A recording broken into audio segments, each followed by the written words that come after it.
Hi, my name is Anna, and today I want to discuss why parenting is hard and what we can do to enjoy it more.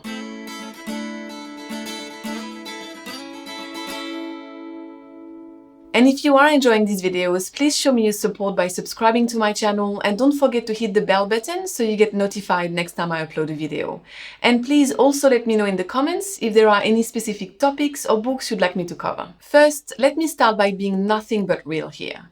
Parenting is the hardest job in the world, period. And it is absolutely meant to be hard, especially with young children. There are no jobs out there where you are on call 24/7, sleep deprived, with no breaks, managing multiple people who do not have a well-developed executive function yet, and are flooded by emotions on a regular basis. Most of us have also lost our village where we live further away from family.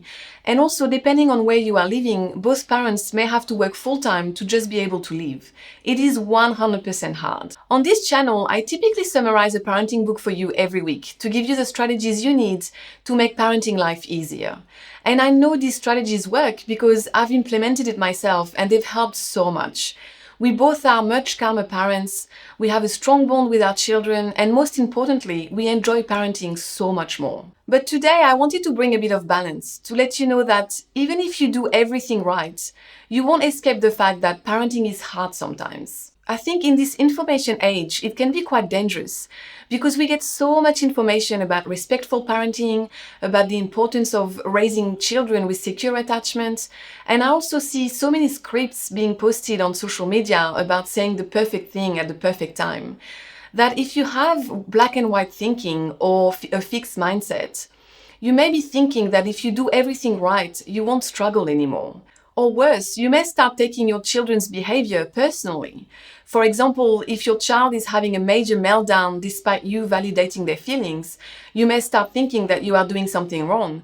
Or if your child is going through a whining phase, for example, you may start thinking that they are not securely attached to you. You may be thinking that somehow young children should be compliant and easy in a way that is not reflective of their age or developmental stage, that the life with children that you envisioned before you had them is real, and perhaps the biggest one of all, that you are the only one struggling, that everyone else's families seem to be more manageable and calm, that it must just be you and something that you are doing wrong, and that if you could only get this respectful parenting thing right, then everything would be so much easier and better.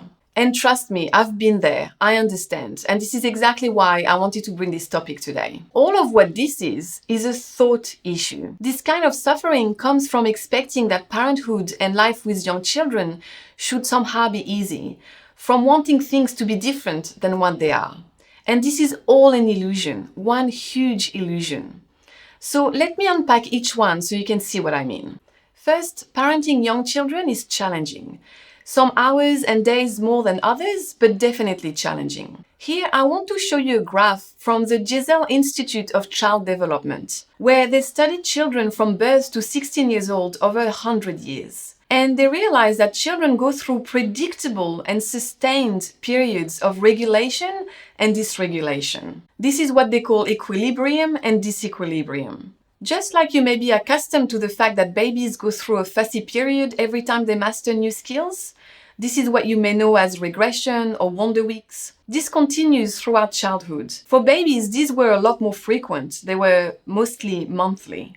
For children from 18 months to 6 years old, as you can see on this graph, it's every 6 months. And after that, it's yearly.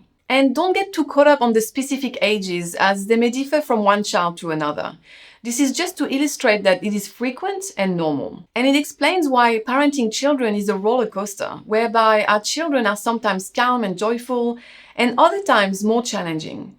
You may have heard someone say, or even yourself, things have been going so well, she has been so cooperative, and now I don't even recognize her. What happened? What happened is development. It is almost as if children need to take 2 steps back developmentally before they take a huge leap forward. So sometimes they will be calmer, more at peace, more confident, and easier to live with. And at other times, they will be unsettled, more anxious, and more difficult to manage. And each child has his own twist on how he will go through each stage. Some children are more low-key, and even the periods of disequilibrium will be rather mild. And other children are more intense, and even the equilibrium stages may be a struggle. Chaos and upset and tantrums and unhappiness and limit testing and wanting control are exactly how childhood is supposed to be. It's also important to note that changes can also bring dysregulation. So for example, the addition of a new sibling, moving to a new home, attending school for the first time, changing school, basically changes of any kind. You might not think that your child is affected by the change, but their behavior is telling you that they are. And so all this explains why sometimes, despite our best efforts, despite doing absolutely everything right, the feelings need to come out, and parenting is harder than other times. And I also want to add another important point when it comes to our children's behavior.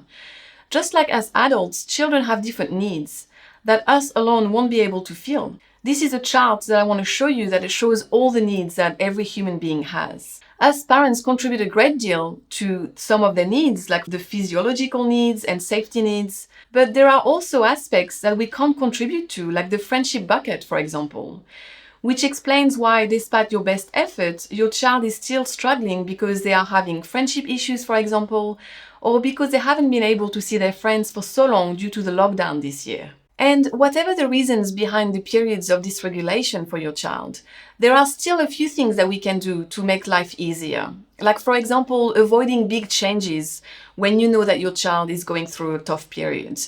Like, for example, it's the wrong time to start potty training. Or doubling down on their love language. And I did the book summary of the 5 love languages of children, where there is a lot of examples of things that you can do, and I will leave a link up here. And there are also a lot of really good advice from the book summary that I did on simplicity parenting. So I will also leave a link up here if you wanted to take a look. The second point that I want to touch on is thinking that we are the only ones suffering. Everyone struggles with children, period. And if they tell you that they don't, they are either lying or they have a very selective memory. Or it could also be that, we all go through seasons of life. Some seasons are going to be tougher than others, and we don't go through them at the same time. For some people, the baby phase was really difficult, and then toddlerhood was easier for them to manage. And for other families, it's going to be the exact opposite. We are unique individuals parenting unique kids, and we have not all been dealt with the same cards. Some of us have childhood traumas to work through. Some of us may have more difficult children than others, and some of us may be going through some financial, health, or personal issues. Life is full of ups and downs, and it's not linear, so we shouldn't be comparing. Comparison is so unproductive, so next time you catch yourself doing that, try to remember that we don't all go through the same things at the same time, and everyone struggles. So now that we've established that parenting is the hardest job in the world, I'll still want to give you 5 things that you can do to make it easier. The first and most important thing is to accept that it is hard and validate your feelings. You can both love your children to pieces and still not enjoy parenting all of the time. And shaming and blaming yourself for your feelings is a sure way of staying stuck in helplessness. Acceptance, on the other hand, brings us a sense of peace. You also need to accept what is. Let go of what you thought it would be like or who you thought your child would be. So next time you have the absolute day from hell with your kids, despite you doing everything right for them, you can just tell yourself, some days with young children are just a shit show. And I expect that to happen sometimes. The second point is that we should make it a priority to understand what is developmentally appropriate for our child. No one tells parents what is typical and what is normal, and as a result, we are left interpreting our child's behavior through an adult lens and setting ourselves up for frustration and disappointment.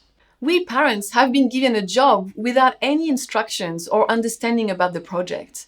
Imagine any other job like this. It's basically setting people up to fail. The reason why most early childhood educators are so amazing with kids is that they understand them. They understand what's typical behavior and how to go about it. And don't worry, I plan on bringing you this information in the next few weeks. So feel free to let me know in the comments how old your kids are so I know what age to prioritize. The third thing is to surround yourself with the right people who support you and lift you up without judgment. Life is hard enough as it is, and it can be so much more difficult when we aren't surrounded by the right people. You need friends who accept you and your kids fully, friends who share the same values as you, but if they don't, friends who don't shove their unwanted opinions in your face, friends who don't bat an eyelid if your child has a poo accident on their carpet, and that has actually happened in my house. The fourth thing is to make self-care a priority. We simply cannot pour from an empty cup. We've already established that parenting is hard and some of us don't have family around to help. So it is essential to take time every single day to recharge. And I'm sure you've heard this 1,000 times. But we tend to make self-care complicated for no reason. All self-care is going for a 15-minute walk by yourself as soon as your husband walks in the door. Or picking up the phone and ringing a friend to have a vent. Or simply having a long shower with music blaring by yourself. It doesn't have to be complicated, but we need to do something every day that makes us feel good. And last but not least, please do yourself a favor and stop comparing yourself or your kids to other people. Do what you can, where you are, with the cards that you have been dealt with. So in a nutshell, enjoying parenting more comes from understanding that there is no such thing as a perfect parent. You will never do everything perfectly, and that is okay. All you can do is do your best and accept that some days and seasons will be more difficult than others. You are doing an incredible job, the hardest job in the world. That's it for today. Thanks for watching and keep growing.